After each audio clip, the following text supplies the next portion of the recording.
ఈరోజు శ్రీకాకుళం జిల్లాకు సంబంధించి జెడ్పీటీసీలను, ఎంపీపీలను, మున్సిపల్ చైర్పర్సన్లను అందరినీ కూడా ఇక్కడికి ఆహ్వానించడానికి, మీతో కాస్త టైం గడపడానికి ప్రధానమైన కారణం ఏమిటి అనేది కొద్ది గొప్ప మీ అందరికీ కూడా అవగాహన ఉంటుంది అనుకుంటా. ఈ ప్రభుత్వం వచ్చి ఇప్పటికి దాదాపుగా 6 నెలలు అయిపోయింది. మామూలుగా పాలన చేస్తే ప్రజల్లో వ్యతిరేకత కొద్దో గొప్ప ఈ మేరకు ఉంటుందా? కానీ ఫస్ట్ టైం ఇలాంటి ప్రభుత్వం చూస్తూ ఉన్నాం. 6 నెలలు గడవక ముందే ప్రభుత్వంలో మీద వ్యతిరేకత ఈ స్థాయి నుంచి ఇక్కడ కనిపిస్తూ ఉంది. ఈ రోజుకి కూడా మన జెడ్పీటీసీలు కానీ, మన ఎంపీటీసీలు కానీ, మన సర్పంచులు కానీ, ఎవరైనా కూడా ఏ గ్రామంలో అయినా కూడా, ఏ ఇంటికైనా కూడా గర్వంగా తలెత్తుకొని పోగలుగుతాం. కారణం ఏమిటి అని అంటే, ఎన్నికలప్పుడు మా పార్టీ ఇవన్నీ చెప్పింది. తూచా తప్పకుండా ప్రతి ఇది కూడా చేసి చూపించిన ప్రభుత్వం మాది అని చెప్పి సగర్వంగా తలెత్తుకొని చెప్పుకునే పరిస్థితి ఏ ప్రభుత్వానికైనా ఉంది అని అంటే అది ఒక వైఎస్ఆర్సీపీ ప్రభుత్వమే అని చెప్పి కూడా గర్వంగా చెప్పగలుగుతాం. నిజంగా దాని క్యాంపెయిన్ మనం ఎంత తీవ్రమైన క్యాంపెయిన్ జరిగింది అన్నది ఒకసారి గమనించినట్లయితే, ఏ ఇంటికి ఎవరు పోయినా కూడా తెలుగుదేశం వాళ్ళు, తెలుగుదేశం ఎమ్మెల్యే నుంచి, తెలుగుదేశం కుటుంబ సభ్యుల నుంచి, తెలుగుదేశం పార్టీ కార్యకర్తల దగ్గర నుంచి ఎవరు పోయినా కూడా ప్రతి ఇంటికి వాళ్ళు చెప్పిన మాట, ఇంట్లో ఎవరు కనపడినా కూడా, చిన్నపిల్లలు కనపడితే స్టార్ట్, నీకు 15,000, నీకు 15,000, నీకు 15,000, సంతోషమా? అంతకన్నా కొద్దాం, అంతకన్నా కొంచెం పెద్దోళ్ళు, తల్లులు కనిపిస్తే చాలు, అమ్మలు కనిపిస్తే చాలు, నీకు 18,000, నీకు 18,000, నీకు 18,000, సంతోషమా? అంతకన్నా ఇంకా కాస్త పెద్దోళ్ళు, ఆ అమ్మలకు సంబంధించిన పెద్దమ్మలు, వాళ్ళ అత్తగారు కనిపిస్తే చాలు, నీకు 48,000, నీకు 48,000, నీకు 48,000, సంతోషమా? 20 ఏళ్ళ పిల్లోడు ఇంట్లో నుంచి బయటకు వస్తే చాలు, నీకు 36,000, నీకు 36,000, నీకు 36,000, సంతోషమా? ఇంట్లో నుంచి రైతు కండువా వేసుకొని బయటకు వస్తే చాలు, నీకు 20,000, నీకు 20,000, నీకు 20,000, సంతోషమా అనే మాటలు ఈ రోజుకి కూడా నా దగ్గరికి మన ఎమ్మెల్యేలు కూడా నా దగ్గరికి వచ్చి చెప్పారు. చాలామంది కూడా చెప్పినారు, అన్న ఈ రకంగా చెప్తా ఉన్నారన్న, మనమేమో కుటుంబం మొత్తానికి సహాయం మనం చేస్తూ ఉంటే వీళ్ళు ఇంట్లో ఉన్న ప్రతి ఒక్కరికి కూడా మేము చేస్తాము అని చెప్పి చెప్పడం మొదలు పెడతా ఉన్నారు. ఈ అబద్ధాలకు మనం తట్టుకోలేమున్నా, మనం కూడా ఏదో ఒకటి చేయకపోతే, ఏదో ఒకటి చెప్పకపోతే ఇబ్బంది పడతామన్నా అని చెప్పి కూడా చాలామంది ఎమ్మెల్యేలు నా దగ్గర కూడా వచ్చి చెప్పారు. కానీ చెప్పినప్పటికి కూడా నేను చేయలేకపోయా. ఎందుకు చేయలేకపోయినాను అని అంటే, ఈ రోజుకి కూడా అంటారు చాలామంది ఎమ్మెల్యేలు నా దగ్గరికి వచ్చినప్పుడు కూడా, అన్న నీతో ఒక సమస్య ఉందన్న అంటారు. ఏం నా సమస్య అని చెప్పి నేను అడిగితే, అన్న నీతో ప్రాబ్లం, నీలో అతి మంచితనము, అతి నిజాయితీతనము, ఈ రెండు నీతో ఉన్న సమస్యలు అన్నా అని చెప్పి కూడా అంటారు. వాస్తవమే, అతి నిజాయితీతనము, అతి మంచితనము, ఈ రెండు బహుశా నాకున్న ప్రాబ్లమ్సే కావచ్చేమో.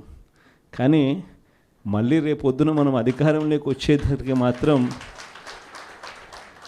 మళ్ళీ అవే కారణాల వల్లే మళ్ళీ మనం రేపొద్దున అధికారంలోకి వస్తామన్న మాట కూడా అంతే వాస్తవం. ప్రైవేట్ స్కూళ్ళు గవర్నమెంట్ స్కూళ్ళల్లో పోటీ పడగలుగుతాయా, ఇది సాధ్యమేనా అని చెప్పి అనుకునే పరిస్థితి నుంచి ప్రతి 6వ తరగతి నుంచి ప్రతి క్లాస్ రూమ్లోనూ డిజిటల్ క్లాస్ రూములు తయారు చేసి ఇవన్నీ తీసుకొచ్చి మన హయాంలో గర్వంగా కూడా తలెత్తుకొని చెప్పగలుగుతాం. ప్రైవేట్ స్కూళ్ళు గవర్నమెంట్ స్కూళ్ళతో పోటీ పడే పరిస్థితి వచ్చింది అని అంటే అది ఒక్క వైఎస్ఆర్సీపీ హయాంలో మాత్రమే.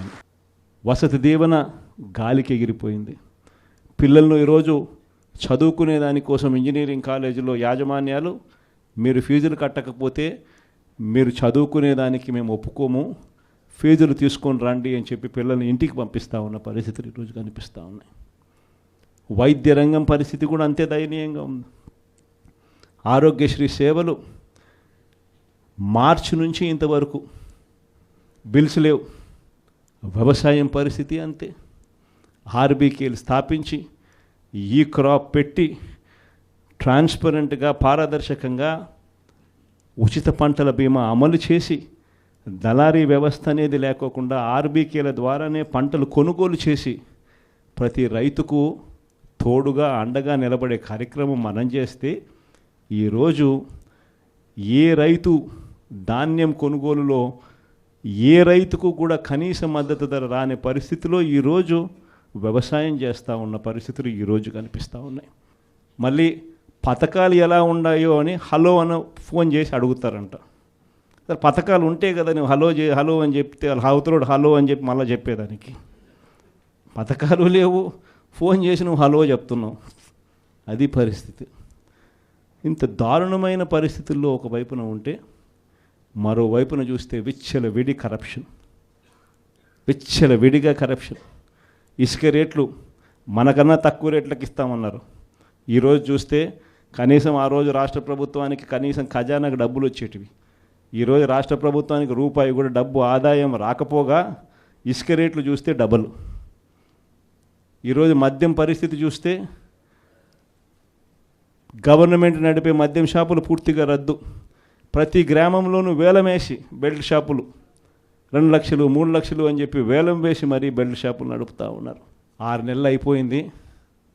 ఇక మనం కూడా ప్రజల తరపున నిలబడాల్సిన సమయం వచ్చింది అని చెప్పి గట్టిగా కూడా మళ్ళీ చెయ్యి కలిపి పనిచేయాలి అని చెప్పి చెప్పడానికి మళ్ళీ మిమ్మల్ని అందరినీ కూడా ఇక్కడికి రమ్మని చెప్పడం జరిగింది. నా ప్రోగ్రాం సంక్రాంతి తర్వాత నా ప్రోగ్రాములు కూడా జిల్లాల్లో స్టార్ట్ అవుతుంది. నేను కూడా సంక్రాంతి అయిపోయిన తర్వాత జనవరి 3వ వారం నుంచి జనవరి చివరిలోనో జనవరి 3వ వారం నుంచో నా ప్రోగ్రాములు కూడా జిల్లాల్లో స్టార్ట్ అవుతాయి. నేను కూడా ప్రతి జిల్లాలోనూ అక్కడే నిద్ర చేస్తా. ప్రతి బుధవారం ప్రతి గురువారం ఒక్కొక్క పార్లమెంట్లో 2 రోజులు 2 రాత్రులు అక్కడే పడుకుంటా. 3 రోజులు 3 నియోజకవర్గాలు, మరుసటి రోజు గురువారం మరో 4 నియోజకవర్గాలు కార్యకర్తలతోనే మమేకమయ్యే కార్యక్రమాలే చేస్తాం. ప్రోగ్రాం పేరు కూడా కార్యకర్తలతో జగనన్న పార్టీ బలోపేతానికి దిశ నిర్దేశం అనే ప్రోగ్రాంతోనే ఆ ప్రోగ్రాంలో కూడా అడుగులు ముందుకు వేస్తాం. ఆ ప్రోగ్రాం జనవరి 3వ వారంలో నా ప్రోగ్రాంలు స్టార్ట్ అయ్యేసరికి మీరేం చేయాలి అనే కార్యక్రమం కూడా చెప్పడానికి కూడా ఈరోజు మిమ్మల్ని అందరినీ కూడా ఇక్కడికి ఆహ్వానించడం జరిగింది.